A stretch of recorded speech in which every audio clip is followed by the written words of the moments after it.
falando um pouquinho sobre as reformas religiosas, assunto complexo, polêmico, que mudou o modo como o Ocidente seria em sequência.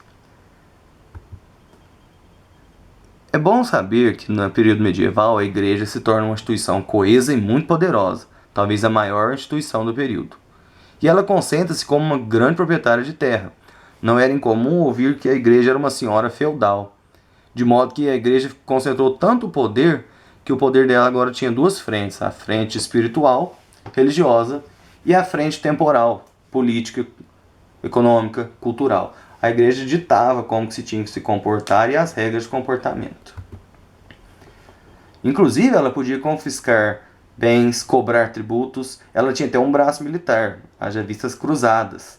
Ela tinha o seu próprio exército, a própria força de repressão, inclusive por meio de tribunais, os chamados tribunais eclesiásticos.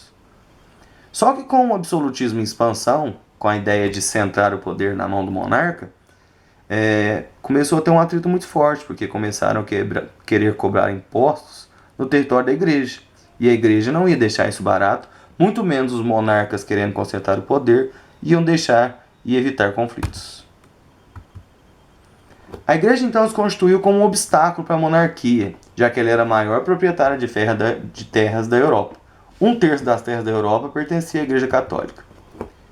E não só os reis queriam esse atrito em nome de poder com a igreja. A burguesia também queria, porque ela estava descontente com alguns princípios da igreja, que a gente chama de princípios eclesiásticos. Eclésia, em grego, significa comunidade, no sentido de comunidade religiosa, entenda-se comunidade católica. A igreja católica condenava o lucro, a usura, se emprestar dinheiro e ganhar em cima disso. Ela defendia a chamada doutrina do justo preço. Ela afirmava que quem cobrasse por usura ia para o purgatório, que na ideia católica é um centro de purificação pós-morte. Quem praticasse isso teria que ir para lá, purificando os pecados, até poder chegar no paraíso definitivo. A igreja também era dogmática. O que é dogmática? Ela apresenta verdades que não são passíveis de discussão, inclusive pela ciência. Ela determinava uma verdade e aquela verdade era considerada verdade absoluta. Por isso ela não se abriu ao espírito humanista tão em voga no período.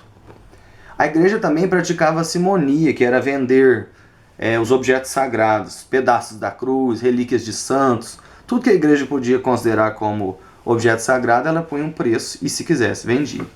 E a grande contenda, que é importante lembrar, que é a base para a divergência religiosa, foi a venda das indulgências. O que eram indulgências? Perdões, álibis que a igreja dava, alegando perdoar os pecados. Isso primeiro era dado só para quem ia para as cruzadas. Depois a igreja começou a vender esse papel, chamado também de venda do perdão de Deus. Não podemos esquecer que também a nobreza tinha o interesse de reaver as terras que a igreja havia conquistado. Tinha também o humanismo, que era o forte retorno da cultura greco-clássica, diferente daquilo que a igreja pregava, voltado para a ideia de fé como dominante. Tinha o antropocentrismo, a ideia do homem no centro, que era contrário ao que a igreja dizia no período medieval, de Deus no centro. Todos esses elementos, então, eram uma oposição à igreja. Aí um padre chamado Wycliffe, que viveu de 1320 a 1384, e outro padre chamado Hus, criticaram a igreja, chamavam os membros dela de ignorantes, condenavam a imoralidade do clero. Eles concluíam dizendo que a salvação dependia apenas da fé e não da mediação da igreja. A igreja achava que ela também era parte da salvação como mediadora. Eles discordavam disso, eles achavam que apenas a fé, não a vivência em comunidade, bastava. Esses dois religiosos falharam, por quê? Pregaram naquela região as ideias deles de reforma religiosa, mas o povo aderiu à ideia, mas querendo também reforma social. Logo, os monarcas sufocaram, porque aquilo era radical demais para a época. Agora vamos falar um pouquinho da Alemanha e do Lutero. O movimento da reforma, deixando de lado o Wycliffe e o Hus, tem por base sólida mesmo o ano de 1517, lá com um monge alemão, o Martinho Lutero, que ele era de uma ordem religiosa, a ordem agostiniana, daqueles que seguem o carisma católico de Santo Agostinho. Ele se coloca bem contrário à ideia da venda de indulgências. E não é nem um pouco exagero lembrar que a Alemanha tinha uma categoria feudal, ela ainda tinha comportamentos feudais, de concentração de terras, e a igreja, que era uma senhora feudal, conseguiu grande poder e prestígio, o que ia totalmente contra os ideais de pobreza que o Lutero apregoava. Além desses itens, Lutero ainda ia contra a infalibilidade papal, que é um dogma católico que afirma que o Papa, quando age junto com os bispos, ele não erra, ele é movido pela força do Espírito Santo. Para Lutero, esse dogma era errado, o Papa era falível, tanto só quanto em comunhão com a igreja.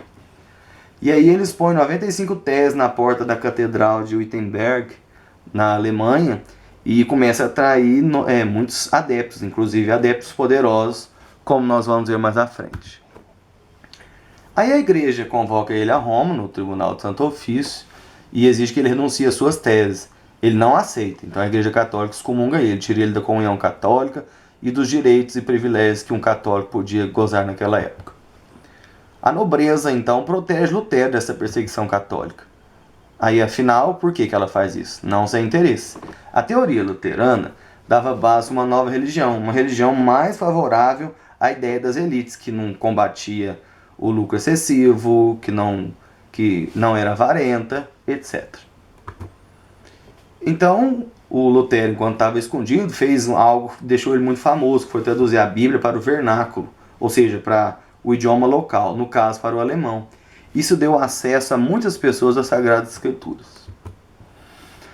Só que aí o rei Carlos V, monarca, começa a perseguir Lutero. E ele pede a proteção de alguns príncipes alemães. Aí acontece uma reunião chamada Dieta de Worms, lá em 1521. E aí o imperador condena Lutero. Depois, em 1529, tem uma nova reunião chamada Dieta de Spira, e o imperador tenta conter o luteranismo que estava se propagando. E isso gerou protesto entre as autoridades nobres. Daí o luteranismo também e as religiões vindouras serem chamadas de protestante ou protestantismo.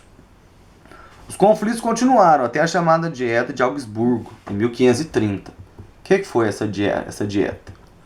Ela aconteceu num período de várias crises, de guerras, lutas entre imperador e nobres, por causa da ideia luterana. E isso foi inflamando tanto, que em 1530 vem a paz de Augsburgo, que estabelece como funcionaria a religião agora. A religião do príncipe do local era a religião dos súditos. Se ele fosse católico, protestante, sem mais conflitos. Devido à aceitação nobre burguesa, o luteranismo, ou protestantismo também chamado, se expandiu, principalmente para as regiões iniciais da Suécia, da Dinamarca e da Noruega, como outras também. Agora o calvinismo de João Calvino, outro movimento contra a religião católica.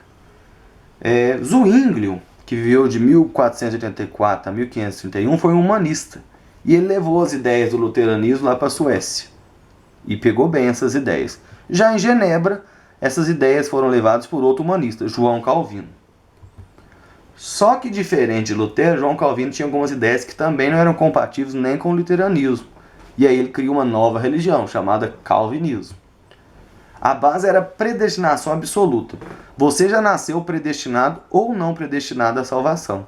Deus já escolheu isso. O arbítrio humano era subordinado à vontade de Deus, que já determinava quem seria salvo e quem não seria.